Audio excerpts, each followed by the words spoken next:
আজ সারাদিন যে খবরের দিকে আমাদের নজর থাকবে, একাধিক কর্মসূচি নিয়ে আজ রাজ্যে আসছেন প্রধানমন্ত্রী নরেন্দ্র মোদী। কিন্তু এরই মধ্যে বৃষ্টির ভ্রুকুটি। গতকাল থেকেই কলকাতায় বৃষ্টি চলছে, আজও কলকাতায় বৃষ্টির পূর্বাভাস। গাঙ্গেয় পশ্চিমবঙ্গ এবং ওড়িশায় তৈরি ঘূর্ণাবর্তের জেরে বৃষ্টির পূর্বাভাস রয়েছে। সবথেকে বেশি বৃষ্টি হবে দক্ষিণ 24 পরগনা জেলায়। হাওড়া, হুগলি, উত্তর 24 পরগনা, নদিয়া ও ঝাড়গ্রাম জেলাতে ভারী বৃষ্টির সম্ভাবনা রয়েছে। অতি ভারী বৃষ্টির সতর্কতা রয়েছে উত্তরবঙ্গেও। গাঙ্গেয় পশ্চিমবঙ্গ এবং উড়িষ্যা উপকূলে যে ঘূর্ণাবর্ত তৈরি হয়েছে তার জেরে কিন্তু বঙ্গোপসাগর উত্তাল হয়ে উঠেছে এবং তার জেরে শহর কলকাতা, 24 পরগনা এবং দক্ষিণবঙ্গের একাধিক জেলাতে কিন্তু ভারী থেকে অতি ভারী বৃষ্টির সম্ভাবনা রয়েছে, যা আগামী সপ্তাহে মঙ্গলবার পর্যন্ত চলতে পারে।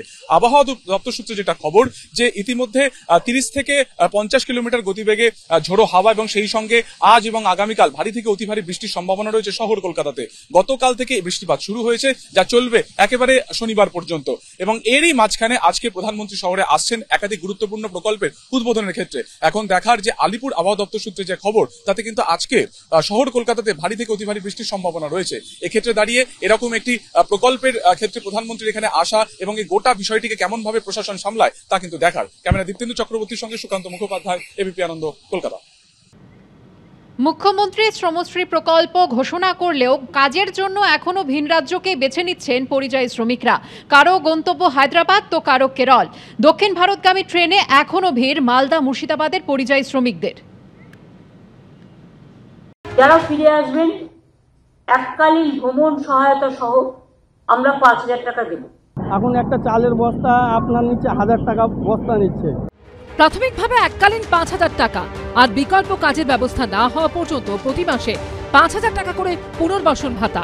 ভিন রাজ্য থেকে যে পরিযায়ী শ্রমিকরা রাজ্যে ফিরে আসবেন তাদের জন্য 4 দিন আগেই শ্রমশ্রী প্রকল্পের ঘোষণা করেছেন মুখ্যমন্ত্রী মমতা বন্দ্যোপাধ্যায়। কিন্তু নানা মহলে প্রশ্ন হচ্ছে, এই প্রকল্পে উৎসাহিত হয়ে কি আদৌ পরিযায়ী শ্রমিকরা রাজ্যে ফিরে আসবেন? ভিন রাজ্য থেকে ফিরে আসার পর পশ্চিমবঙ্গে স্থায়ী কাজ তাদের কে দেবে? এই আবহেই বৃহস্পতিবার শালিমার স্টেশনে দেখা গেল এই ছবি। এই মুহূর্তে আমরা রয়েছি শালিমার স্টেশনে একটা ট্রেনের মধ্যে। সেখানে দেখা যাচ্ছে হাজার হাজার পরিযায়ী শ্রমিক, তারা কার্যত গাদাগাদি করে তারা দক্ষিণ ভারতের বিভিন্ন রাজ্য, কেরালা, কর্ণাটক অথবা অন্য রাজ্যে তারা পাড়ি দিচ্ছেন। কেউ রাজমিস্ত্রি, কেউ কাঠমিস্ত্রি, কারো বাড়ি মালদায়, কারো বা মুর্শিদাবাদে।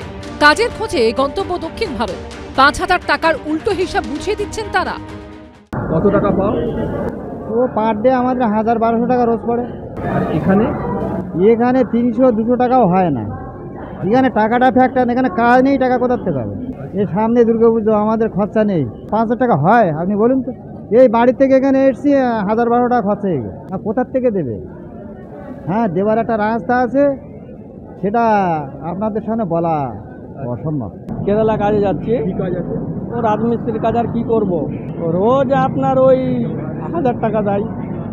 এখানে আমরা কাজ করলে 500 টাকা দেয়। 5000-এ তো আমাদের সংসার চলবে না। এখন একটা চালের বস্তা আপনার নিচে 1000 টাকা বস্তা নিচ্ছে। পরিযায়ী শ্রমিকরা ফিরে আসার পর কাজ না পাওয়া অবধি সর্বোচ্চ 1 বছর মাসে 5000 টাকা করে ভাতা প্রদানের কথা ঘোষণা করেছেন মমতা বন্দ্যোপাধ্যায়। যারা ফিরে আসবেন এককালীন ভ্রমণ সহায়তা সহ আমরা 5000 টাকা দেব। পুনর্বাসন ভাতা মানে আমরা ফিরে আসার পর 12 মাস মানে 1 বছর নতুন কাজের ব্যবস্থা না হওয়া অবধি প্রতি মাসে তাদের 5000 টাকা করে দেওয়া হবে। হায়দ্রাবাদ যাচ্ছি, হায়দ্রাবাদ শাটারিং সংসার কি চলবে 5000-এ? আমরা ওখানে 20,000 পাচ্ছি, তাও চলছে না। 1 বছর পর্যন্ত ভাতা নয় দেওয়া হলো, কিন্তু পরিযায়ীদের কর্মসংস্থান কে দেবে? প্রশ্নটা থেকেই যাচ্ছে। সুনীত হালদার ও শিবাশিস মৌলিকের রিপোর্ট, এবিপি আনন্দ।